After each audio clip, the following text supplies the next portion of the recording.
Professor.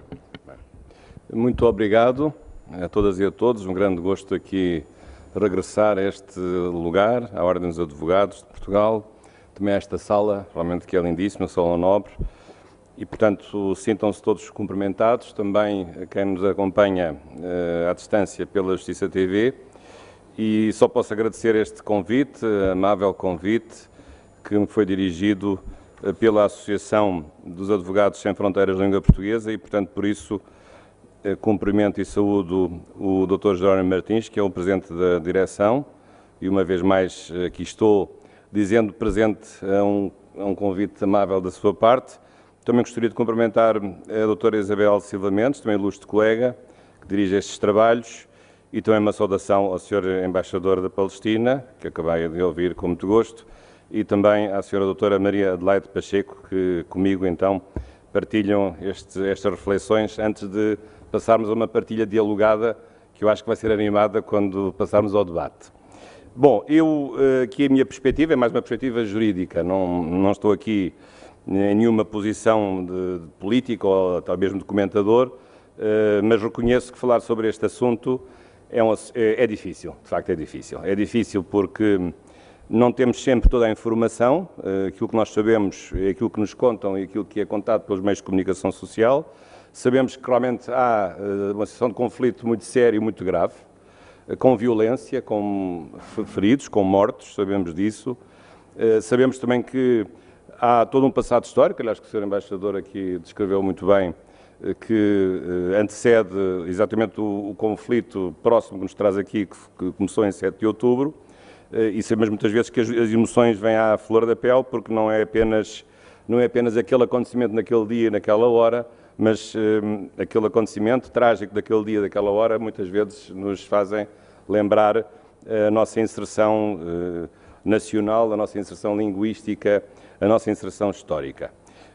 E espero bem que isto não seja um conflito insolúvel, porque de facto até agora tem sido um conflito insolúvel, com vários passos, uns à frente, outros atrás, mas infelizmente gostaria de estar otimista em relação ao futuro. Claro que aqui também não podemos cair no sectarismo, nem cair na propaganda, não é disso que se trata, mas da minha parte, pelo menos, tentar, com a objetividade possível, dar um pouco, fazer uma observação genérica sobre os aspectos de direito internacional que este conflito, neste momento, traz. Não propriamente os aspectos de mais natureza histórica, mas, sobretudo, alguma coisa sobre aquilo que está a acontecer na atualidade.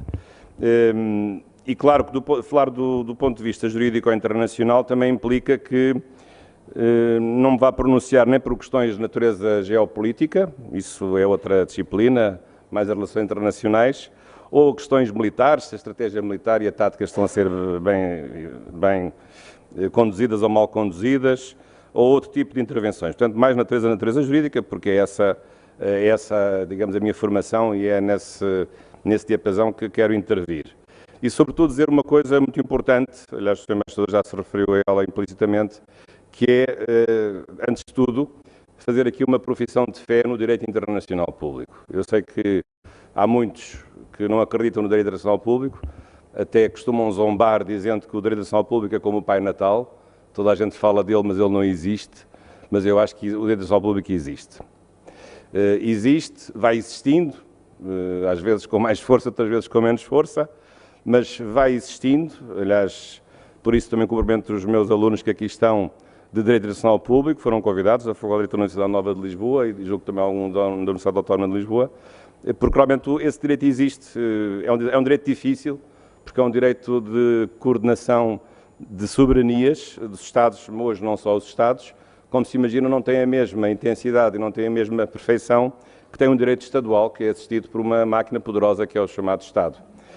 Aqui no direito internacional não há um só Estado, há uma comunidade de Estados, formalmente todos iguais, depois na prática sabemos que não são iguais, mas, digamos, há um paradigma completamente distinto, não é um paradigma hierárquico, é um paradigma, digamos, plano, horizontal, em que todos os Estados estão na mesma posição de igualdade e com a igualdade se devem relacionar.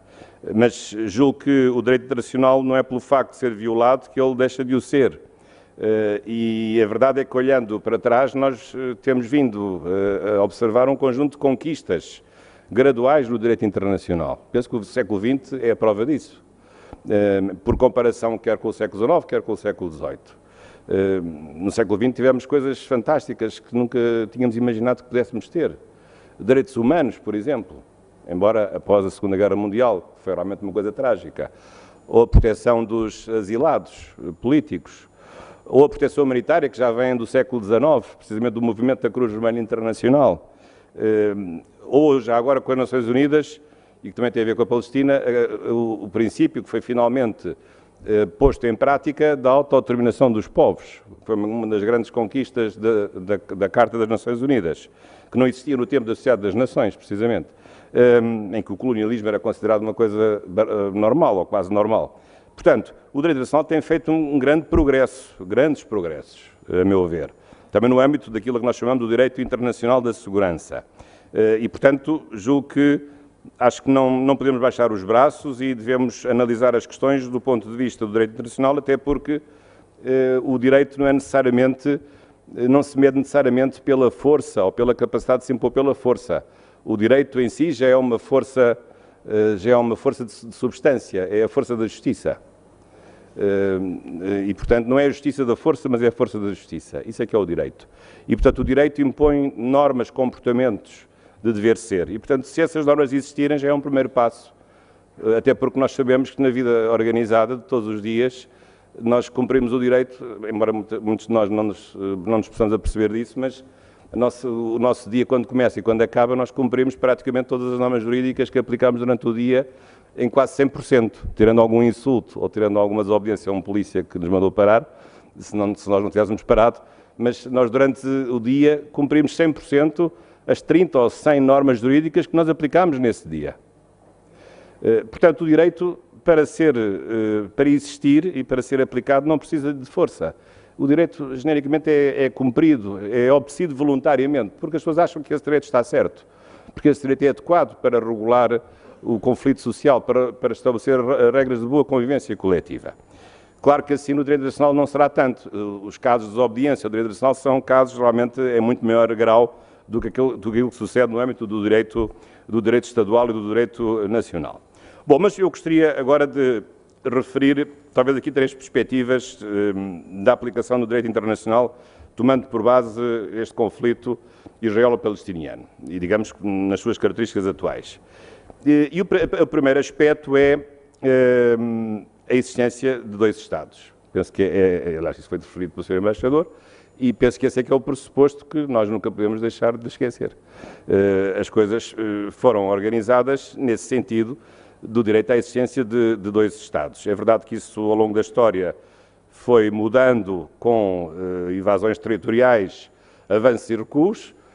O Sr. Embaixador referiu-se aos acordos de Oslo, precisamente no reconhecimento mútuo dos 2 Estados, mas, de facto, isso agora já é uma coisa do passado e pouca realidade e pouco cumprimento teve. Mas penso que, desse ponto de vista, é necessário reconhecer que tem de haver 2 Estados independentes, e isso implica depois várias consequências. No caso da Palestina, há uma autoridade palestiniana, ainda não é reconhecido como um Estado pelas Nações Unidas, embora seja uma entidade observadora. Durante muitos anos, depois de ser criada a autoridade palestiniana, julgo que foi evoluindo e foi tentando fazer uma proclamação de Estado independente. Isso nunca chegou a acontecer, embora tenha um texto próprio, uma Constituição, e tem também relações internacionais, mas porque sempre num grande condicionamento também com o vizinho Estado de Israel. Mas é evidente que a autoridade palestiniana tem a sua soberania, embora limitada, sobre o território da Palestina, na Cisjordânia e na faixa de Gaza, e é isso que tem que ser respeitado pelo próprio direito internacional, e é isso que diz o direito internacional, que é precisamente um dos princípios que estão na Carta, é o princípio do respeito pela integridade territorial dos Estados.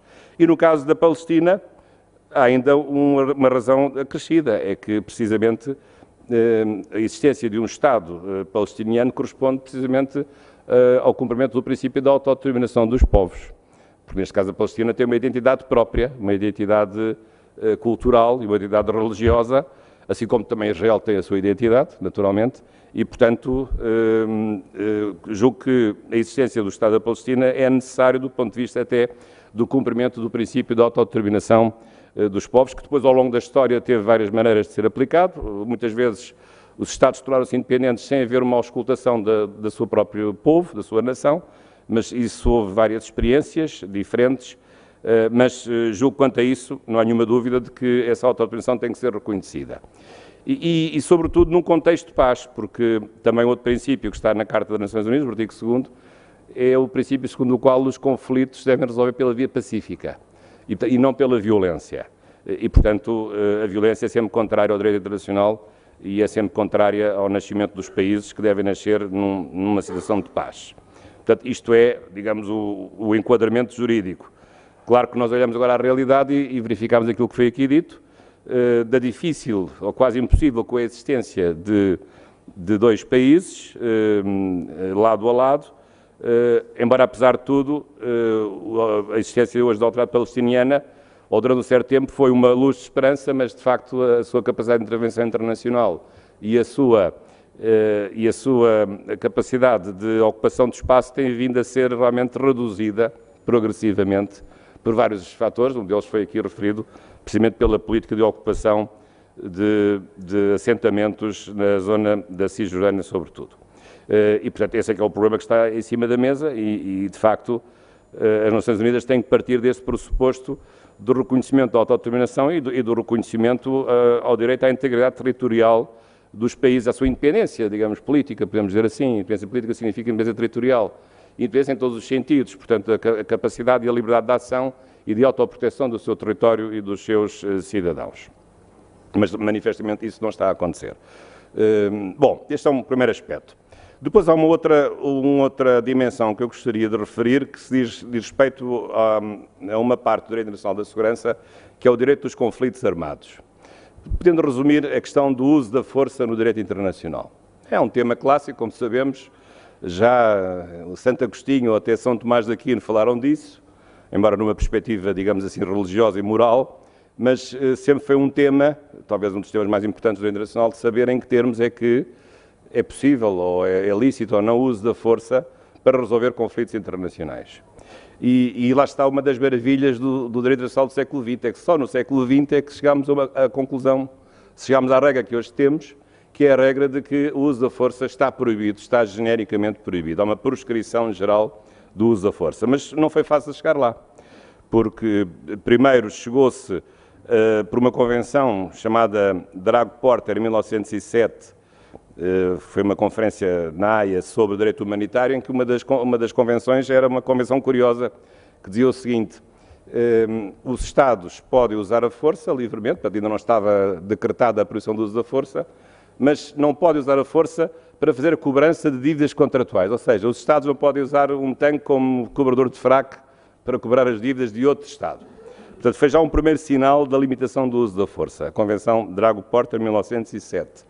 Depois veio a Carta da Sociedade das Nações, o Pacto da Sociedade das Nações, é o primeiro capítulo do Tratado de Versalhes, que criou a primeira organização internacional multilateral e nesse estatuto estabeleceu-se um mecanismo curioso da chamada moratória de guerra, ou seja, se houvesse um conflito que degenerasse em guerra, os países estavam proibidos de fazer a guerra antes de decorrer 3 meses para que o órgão executivo, o Conselho, pudesse intervir no sentido de atalhar a esse conflito. Portanto, a moratória no sentido de atrasar a guerra, isto é, os países tinham, no fundo, que fazer um pré-aviso, como o pré-aviso da greve, para não fazerem a guerra até que alguém pudesse intervir e pudesse, a tempo, resolver o problema. Mas não deixa de ser interessante que na Sociedade das Nações já se tinha a presciência da necessidade de proibir o uso da força e que o uso da força não era totalmente discricionário. Pelo menos havia aqui um limite processual, que era a necessidade de esperar por uma intervenção de um Conselho Executivo da Sociedade das Nações, que não teve vida longa, sabemos, para poder resolver o problema. Depois, mais tarde, um terceiro momento foi um pacto chamado Briand-Kellogg, pelos dois intervenientes, dois negociadores, Aristide Briand e Kellogg, norte-americano. Em 1928 também tentaram que se generalizasse uma proibição geral do uso da força, uma renúncia ao uso da força, não teve grande sucesso, já estávamos já nas vésperas da Segunda Guerra Mundial. e até que finalmente chegámos ao texto atual, que é a Carta das Nações Unidas, em que de facto o uso da força é considerado proibido, só o Conselho de Segurança é que tem o monopólio da decretação do uso da força e de permitir uma guerra legítima, e mais ninguém, a não ser a legítima defesa, que está consagrado no artigo 51, que, como o próprio nome indica, é uma defesa contra um ataque armado, mas sempre em circunstâncias altamente restritivas, aliás, como é a legítima defesa que nós podemos exercer quando alguém nos ataca. Nós, não havendo condições de intervenção da autoridade pública, temos todo o direito e até o dever de nos defendermos desse mesmo ataque. É o artigo 51. Isto tem sido um tema complexo, porque tem havido, ao longo do tempo, uma diferença substancial, aliás, na interpretação da legítima defesa, e porque, muitas vezes, a legítima defesa é a única maneira que os países têm de responder à inação da própria comunidade internacional. Não há propriamente um exército internacional, não há forças armadas internacionais, não há forças policiais internacionais, e, portanto, quando há um conflito em qualquer parte do mundo, os países tendem a usar a legítima defesa porque sabem que mais ninguém os vai socorrer senão os próprios, ou então organizarem-se num sistema de legítima defesa coletiva, que é aquilo que existe no âmbito da NATO, por exemplo, e existia no tempo do Bloco de Leste, que era o Pacto de Varsóvia. E talvez noutras latitudes também se possa estabelecer essas alianças militares no âmbito da legítima defesa. Mas a verdade é que mesmo essa legítima defesa, digamos, se bem interpretada, nos últimos tempos tem sido objeto de alguma flutuação na sua admissibilidade. E eu recordo aqui a Segunda Guerra do Golfo, quando, depois do ataque às Torres Gêmeas, 11 de setembro de 2001, sabemos que houve uma invasão do Iraque, decretada pelos Estados Unidos, aliás, Portugal, Espanha e o Reino Unido, a aliança composta por 4 Estados, e que isso foi entendido, não houve nenhuma autorização do Conselho de Segurança, mas isso foi entendido como um exercício de legítima defesa chamada agora preemptiva.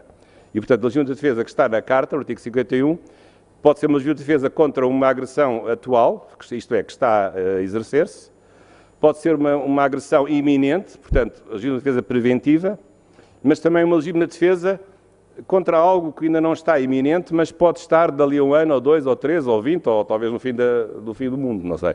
Isso talvez seja mais difícil. A chamada legítima defesa preemptiva. E, portanto, foi com base nesta construção do conceito de legítima defesa preemptiva que uma parte do governo internacional entendeu que a intervenção dos Estados Unidos tinha sido justificada. Claro que aqui as Nações Unidas estavam numa posição difícil, porque os membros do Conselho de Segurança, houve uma tentativa de legitimação dessa intervenção militar, mas os 2 membros do Conselho de Segurança anunciaram logo que iriam votar contra essa legitimação, a França e a Rússia, e, portanto, os Estados Unidos entenderam, então, interpretar essa legítima defesa como preemptiva e avançar com outros países rumo ao Iraque para se defenderem daquilo que se considerava na altura existir o fabrico de armas de destruição maciça por parte do ditador Saddam Hussein, o coisa que depois mais tarde não veio realmente a verificar-se. E, portanto, aqui neste caso, a situação que nós vivemos também em Israel e na Palestina, da parte de Israel tem sido invocado esse direito de legítima defesa perante aquilo que aconteceu no dia 7 de outubro e, portanto, digamos, uma legítima defesa que neste caso se exerce sobre o território alheio, de facto, sobre a Palestina, não é sobre o próprio território, contra o ataque que ocorreu num certo momento histórico, que depois deixou de existir, embora haja reféns, de facto, ainda bastantes pessoas civis israelitas que foram feitos reféns, e Israel está numa operação militar que considera ser de legítima defesa, digamos, eu diria talvez uma defesa ativa ou proativa, digamos, mas evidentemente num território que não é seu e num território que é um território que pertence, ou que devia pertencer a um Estado independente, e tanto com tudo o que isso tem depois de problemático, agora depois do ponto de vista do humanitário, do ponto de vista do direito internacional penal. E, portanto, esta é a segunda perspectiva. Então, e como é que essa intervenção militar, ou aquilo que se passou antes e depois, pode ser visto do ponto de vista do direito internacional humanitário? É que, por incrível que pareça, a guerra tem regras. Às vezes nós achamos que o mundo da guerra é um mundo sem regras, ou podemos pensar, mas como é que o direito internacional público, seu Pai Natal, pode alguma vez ter regras que sejam levadas a sério na situação mais difícil que uma pessoa vive, que é a situação de guerra? É incrível, mas é verdade, é quase um milagre. é que, na verdade, há regras para a própria guerra. É o chamado direito humanitário. Isto é, a condução das hostilidades obedece a um conjunto de regras, aliás, muitas regras delas foram costumeiras e que hoje estão codificadas em várias convenções, aliás, em vários momentos históricos que foram se densificando, muitas regras foram sendo densificadas por várias convenções. Aqui também costumamos referir a existência de três períodos. Eu referi uma das convenções feita no primeiro período, chamado Direito da Haia, o Direito Humanitário da Haia, que corresponde a dois momentos históricos, a Convenção de 1899 e a Convenção de 1907, que foi um momento importante de codificação escrita através de tratados de muitos costumes da guerra que só existiam, digamos, por costumes, não numa versão, digamos, voluntariamente escrita através de tratados. Foi um importante momento de clarificação, aliás, em grande parte motivada pelo movimento da Cruz Vermelha Internacional, que precisamente nasceria com esse intuito imbuído do espírito humanitário. A Cruz Vermelha criada em 1863 por um senhor suíço chamado Henri Dunant, que foi realmente uma grande luz para a humanidade, a ideia de se criar a Cruz Vermelha como sendo uma instituição procurando minorar o sofrimento dos feridos e enterrar os mortos e estabelecer, digamos, a humanidade possível na brutalidade da guerra, de qualquer guerra que leva sempre à derrota de todos nós, como diz o Papa Francisco, e bem. Depois, do segundo período, agora a seguir à Segunda Guerra Mundial, porque houve muitas coisas novas que surgiram entretanto, aliás, na Primeira Guerra Mundial já tinham surgido, novos métodos de guerra, novo armamento, gases, como sabem, na Primeira Guerra Mundial usou-se muitos gases asfixiantes, nas trincheiras da França, e depois na Segunda Guerra Mundial, outras coisas que nós sabemos. Então houve um segundo ímpeto, que ainda é hoje o corpus fundamental do direito humanitário, que é o direito de Genebra. As 4 convenções de Genebra, em 1949, que foram alteradas em 1977 por 3 protocolos adicionais. Depois disso, tem havido várias convenções dispersas, que nós chamamos de direito de Nova Iorque, embora não são necessariamente aprovadas em Nova Iorque, mas que têm vindo a tratar de aspectos pontuais, por exemplo, a proibição das armas laser, a proibição das armas lança-chamas, a proibição de minas antipessoal, a proibição do uso de balas de deflagração do próprio corpo, portanto, um conjunto de armas químicas, também, aliás, houve a certa altura o Prémio Nobel da Paz, uma instituição, uma ONG, que tem como trabalho vigiar o cumprimento do Tratado sobre a Proibição das Armas Químicas, e que aconteceu, infelizmente, no caso da Síria. Portanto, todo um conjunto de práticas e meios de guerra que são considerados proibidos e que têm sido também acrescentados por novas convenções pontuais em relação a certos assuntos, à medida também que a tecnologia da maldade, infelizmente, se vai desenvolvendo e vai criando um novo tipo de armas. Bom, então, portanto, nós neste momento temos um conjunto apreciável de instrumentos de direito internacional humanitário. Aliás, as convenções de direito humanitário até têm uma vantagem curiosa, são das convenções mais ratificadas em todo o mundo. Nós achamos que muitos países que não ratificam o direito humanitário porque querem estar de mãos livres para fazer a guerra, mas não é verdade, curiosamente, talvez por uma questão de má consciência, aqueles que mais fazem a guerra são aqueles que mais se vinculam às próprias convenções humanitárias, o que não deixa de ser curioso. Mas elas realmente existem, têm por trás uma grande instituição que é o Comitê Internacional da Cruz Vermelha, portanto, o direito humanitário existe e está de boa saúde e tem vindo a ser, aliás, aperfeiçoado. Aqueles protocolos que eu referi de 77 até foram muito importantes porque uma das principais alterações foi a de aplicar também às guerras civis as limitações estabelecidas que eram apenas aplicáveis às guerras internacionais, o que, como imagina, é muito importante, porque a pessoa que morre numa guerra, para ela é igual se a guerra é internacional ou se é uma guerra civil, morre à mesma, coitada, essa que é a verdade. Portanto, não faria sentido não proteger as pessoas em guerras civis se as pessoas são protegidas só pelo facto da guerra ser internacional. Bom, então, mas exatamente em que é que consiste aqui no minuto este direito humanitário? Eu diria talvez o direito humanitário tem aqui 2 pilares, digamos assim. Tem o pilar das pessoas que são protegidas, há grupos de pessoas que são especialmente protegidas. O primeiro grupo, como imaginam, são os civis, é a população civil. Essa não tem nada a ver com a guerra e não tem que ser morta em qualquer ato militar, porque isso é uma coisa abstrusa. Portanto, os civis têm que estar protegidos da guerra, mas não são os civis. Também aqueles que são militares, mas que estão prisioneiros, também não têm que ser mortos, porque já não constituem nenhum perigo para o exército ganhador. Já estão presos, estão limitados à sua liberdade. Portanto, os prisioneiros também não podem ser mortos, também têm que ser respeitados na sua condição de prisioneiros. Ou o tratamento dos feridos, ou enterrar os mortos. Os mortos até têm direitos a serem enterrados dignamente, e não em valas comuns, por exemplo. Ou já agora certos grupos de pessoas que intervêm na guerra imbuídos desse espírito humanitário. Os jornalistas que fazem, e muitos jornalistas, como sabem, morrem nas guerras. É realmente uma das profissões mais perigosas do mundo, sobretudo se for no teatro de guerra. Ou o pessoal médico, ou o pessoal enfermeiro, o pessoal religioso, ou o pessoal das Nações Unidas, enfim, cuja memória agora aqui enfocámos, que faleceu neste conflito. Mas, portanto, todos esses funcionários internacionais, toda essa gente do bem e corajosa, e voluntários que vão para as guerras para precisamente aplicar o direito humanitário. E, portanto, este é o primeiro grupo, o primeiro pilar. O outro pilar é, de facto, a proibição que hoje existe de fazer certos meios, de fazer a guerra por certos meios ou por certos métodos. E, portanto, hoje há um conjunto de armamento que é proibido, já referi alguns, que, sobretudo na tal terceira fase do direito de Nova Iorque, das armas que estão proibidas para se usar na guerra. Digamos, no fundo, a ideia sempre de reduzir o armamento a utilizar a um armamento o menos letal possível. Claro que na guerra ainda não chegou ao ponto de proibir os soldados de usarem espingardas ou pistolas, ou usarem bisnagas de água. Não, isso não é possível.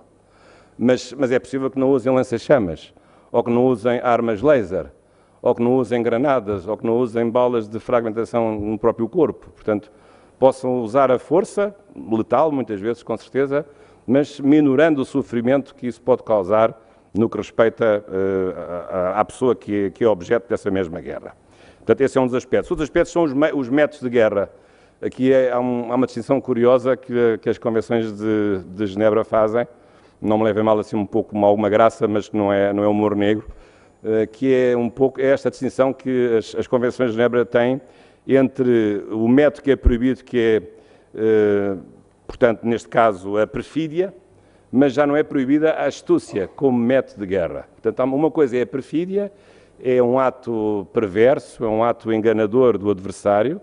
O grande exemplo que se dá é quando alguém de um exército veste o camuflado do exército adversário e se infiltra no outro exército adversário, fingindo-se ser um deles, e depois lá, durante a noite, mata todos os outros que estão naquele acampamento, porque ele não foi notado, porque fez-se passar por soldado igual a esse soldado, aos outros que lá estavam.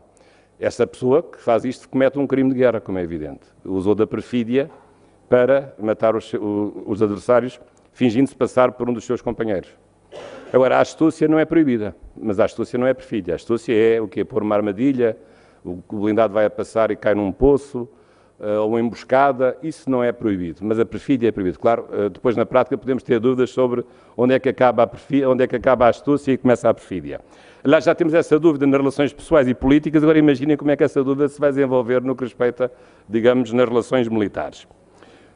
Portanto, estes são os dois pilares do direito humanitário. Isto depois, claro que, olhando para a situação atual, penso que não é preciso dar muitos exemplos de como é evidente que há muitas normas do direito internacional humanitário que estão a ser violadas, desde logo a população civil que está a ser atingida, e depois, ainda por cima, as Convenções de Genebra e depois o Estatuto de Roma criou o TPI, também tem um conjunto de atos que são considerados como atos de violação das leis da guerra e também, ao mesmo tempo, crimes internacionais, neste caso, crimes de guerra.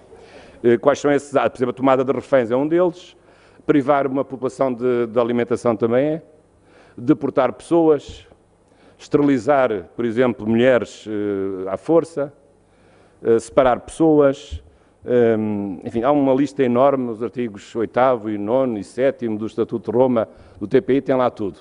Infelizmente, ao lermos aquelas alíneas, aquilo faz-me um pouco de impressão, porque está ali o catálogo de toda a maldade humana que é possível imaginar. E felizmente que esse catálogo é bastante completo, porque pouco falta para lá acrescentar. Mas tudo aquilo, exercido num contexto de guerra, são realmente crimes e, infelizmente, coisas que ali se passam ou que estão previstas nessas alíneas têm acontecido, de facto, neste conflito israelo-palestiniano. E, portanto, por isso, como disse muito bem o engenheiro António Guterres, grande português e nosso secretário-geral das Nações Unidas, de facto, o direito internacional humanitário não é um direito à la carte, isso é verdade. Não é para invocar quando dá jeito e não é para não invocar quando não dá jeito. Ele existe em múltiplas dimensões e tem que ser, obviamente, aplicado. Claro que aqui a questão, como sabemos, para ser objetivo, há versões diferentes. De um lado, há a versão de que não está a acontecer nenhum genocídio, porque para ser genocídio é preciso que haja digamos, um ataque indiscriminado sobre toda uma população e não haja uma preocupação de seletividade nesse ataque, e, portanto, por aí será difícil chegar a uma conclusão dessas, mas às vezes o problema é que o resultado pode acabar por ser esse. E depois a outra questão também é também crime de guerra usar pessoas como escudos para a sua defesa. Portanto, usar pessoas como escudos humanos também é um crime de guerra. Portanto, tudo isto, se nós formos ver bem, há aqui uma série de situações que podem realmente considerar-se como crimes de guerra. Para terminar, agora a questão do Tribunal Penal Internacional. Portanto, quando há o direito humanitário, temos já uma boa parte daquilo que interessa ter, que é um conjunto de normas que dizem o que é que os beligerantes não podem fazer. Mas isso às vezes não tem interesse nenhum. Porquê? Porque se os beligerantes são os próprios que fazem a guerra, depois quem ganha faz o que quiser, não é? Ou então só haverá a justiça dos vencedores e haverá uma injustiça para os vencidos. A verdade é essa. É por isso que durante muito tempo se lutou com coragem e com determinação pela existência de uma justiça penal internacional, ou seja, que houvesse um tribunal internacional acima da soberania dos Estados que pudesse dizer e pudesse estabelecer as condições em que as pessoas, os criminosos internacionais, podiam ser punidos e que não pudessem ficar sob a proteção dos Estados amigos dos seus atos delinquentes, que é o que acontecia muitas vezes.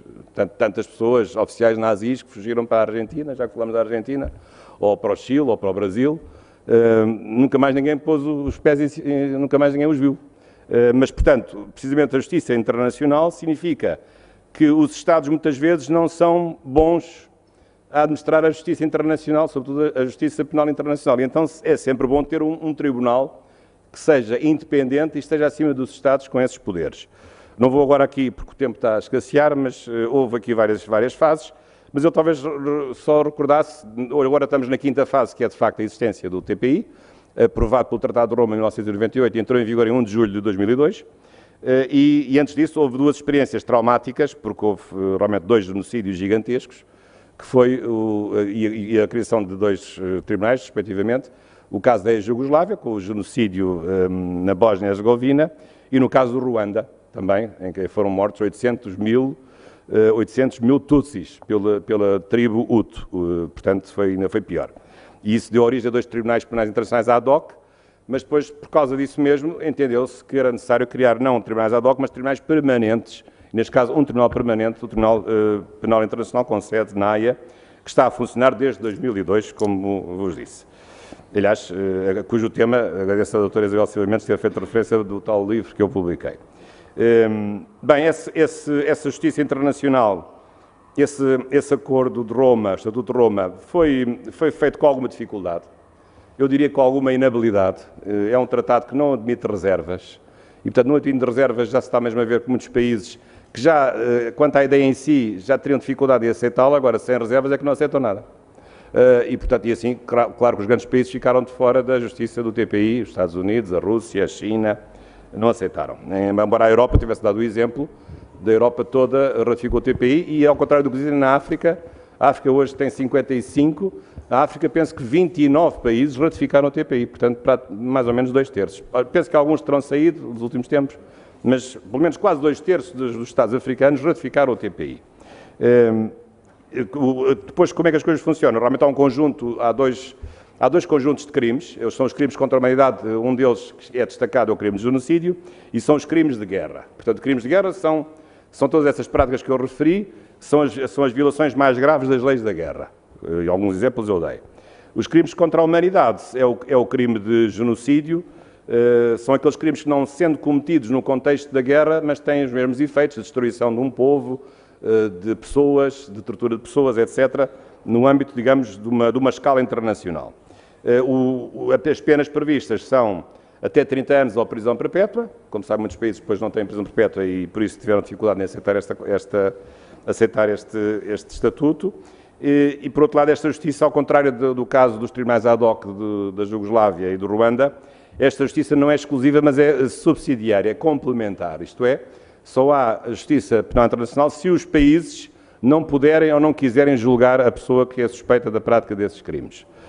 Claro que isto funciona no caso em que os países, digamos, escondem as pessoas delinquentes para lhes dar proteção, porque o TPI sabe onde essas pessoas estiverem e sabe que essas pessoas, mesmo que tenham sido julgadas com um julgamento de fachada, o TPI desconsidera esse julgamento interno para julgar de verdade e não de fachada a pessoa com a pena que essa pessoa merece. Aqui levanta-se um problema que também já se tem suscitado em relação ao caso da Palestina, porque Israel não reconhece o TPI, mas a Palestina curiosamente reconhece, embora não tendo ainda, pelo menos oficialmente, a categoria de Estado. Mas há uma decisão do TPI que aceita que a autoridade palestiniana integre como Estado-parte o TPI.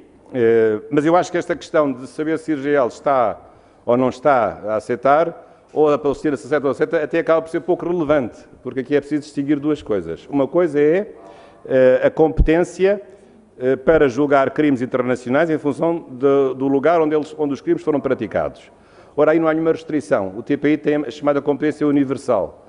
O TPI considera-se substantivamente competente em qualquer crime, independentemente do lugar onde o crime tenha sido praticado. Depois o problema é um problema de natureza processual.